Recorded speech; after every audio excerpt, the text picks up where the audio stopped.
Good morning. I'm Peter Milios from the Finance News Network. US stocks slid as mixed economic data raised fears that stagflation may rear its ugly head as growth numbers came in weaker than expected and price growth higher than expected. The Dow Jones fell 0.98%, the S&P 500 closed down 0.46%, and the Nasdaq finished 0.64% lower.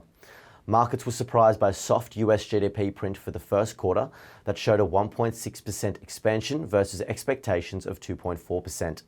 On the flip side, the Personal Consumption Expenditures Price Index increased 3.4% versus the previous quarter's 1.8% rise.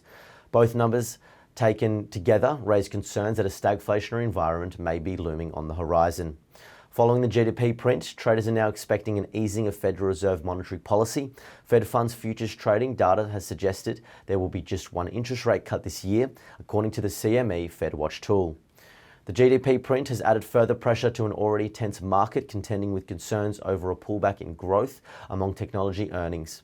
As a result, Meta dipped 10.5% after the social media giant issued light revenue guidance for the second quarter. International business machines also fell 8.3% after missing consensus estimates for the first quarter revenue.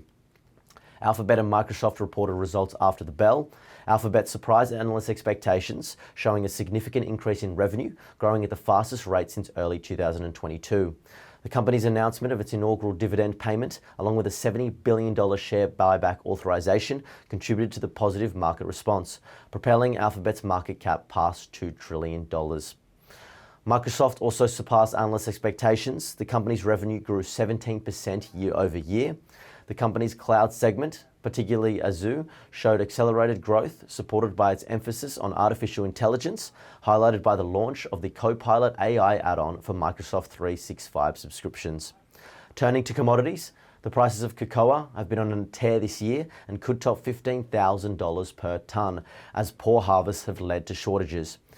Futures will continue to trade at increasingly higher levels, according to 9 traders and analysts surveyed by Bloomberg at the World Cocoa Conference in Brussels.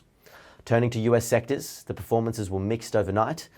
Materials was the best performer, followed by energy and industrials. Communications got slammed overnight, closing lower by more than 4%. Thank you for listening.